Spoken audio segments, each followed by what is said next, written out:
Connaître et faire respecter les droits de l'homme ainsi que les différents moyens de recours face à une quelconque agression, tel est l'essentiel à retenir de la communication faite par Jérôme Manougou, ancien directeur départemental des droits humains, peuple autochtone, Pointe-Noire-Quilou. Ce, à l'occasion de la célébration de la Journée mondiale des droits de l'homme, ce vendredi 10 décembre 2021. La cérémonie s'est déroulée dans la salle de conférence de la Maison de la République. Plusieurs acteurs de la société civile ont été édifiés sur les principes fondamentaux des droits de l'homme. Média Plus Océan a tendu son micro à quelques participants.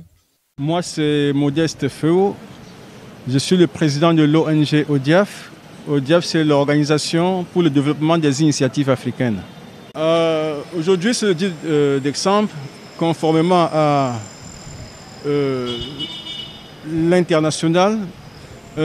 Nous avons aujourd'hui célébré la Journée internationale des droits de l'homme, ce qui a permis à la société civile d'être éclairée sur la démarche pour défendre les droits. Vous savez, de plus en plus, les droits de l'homme sont bafoués. Les personnes ne sont pas éduquées en fonction de la défense de leurs droits. Grâce à cet exposé qui nous a été présenté, les gens ont été éclairés sur la démarche, comment faire pour défendre leurs droits dans la mesure légale de la chose, sans toutefois être en contrepartie ou bien en difficulté avec la force de l'ordre.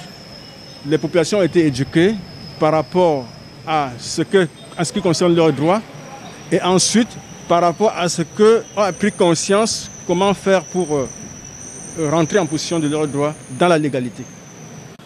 En tant que membre de la société civile, en tant que directeur de l'ONG, président du conseil d'administration de l'ONG ODIAF, l'ONG ODIAF regorge plusieurs associations. Nous allons nous déployer pour le relais communautaire, pour nous rapprocher de ces femmes battues, de ces femmes violentées dans les marchés, pour leur expliquer pourquoi elles doivent respecter les lois et règlements de la République et ensuite comment faire pour ne pas être violentées par la police lors de leur démarche en route. En ce qui concerne les populations rurales qui ne peuvent pas être représentées ici, nous avons nos agents de relais communautaire qui vont aller vers ces populations rurales-là, leur faire comprendre comment ils peuvent se défendre lorsque leurs droits sont bafoués, lorsque les enfants sont violés et violentés, lorsque les femmes sont expropriées.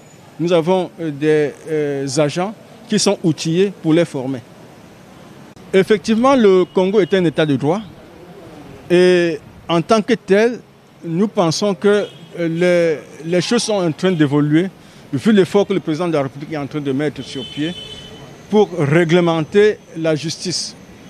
Alors, tout ce que nous souhaitons est que la justice soit rendue au nom du peuple. Je suis Herman Moïkoulou, l'un des responsables de l'association du scoutisme congolais au niveau du département de Pointe-Noire. En fait, l'exposé est porté sur la relation qui existe entre les droits humains et la protection sociale. Bon, j'ai pu retenir qu'il y a un lien plus proche entre la protection sociale et les droits humains. Oui, pour plus de détails, en fait, la protection sociale parle aussi des droits de l'homme. Donc prenons par exemple le droit à l'éducation au niveau de la protection sociale avec la protection des enfants, conformément à la convention relative aux droits des enfants que le Congo, notre beau pays, a signé des conventions avec d'autres États. La protection sociale en parle et c'est l'un des droits fondamentaux pour les enfants. Ce que j'ai pu retenir de façon ramassée, si on peut le dire, ce que j'ai eu entendu dans la salle.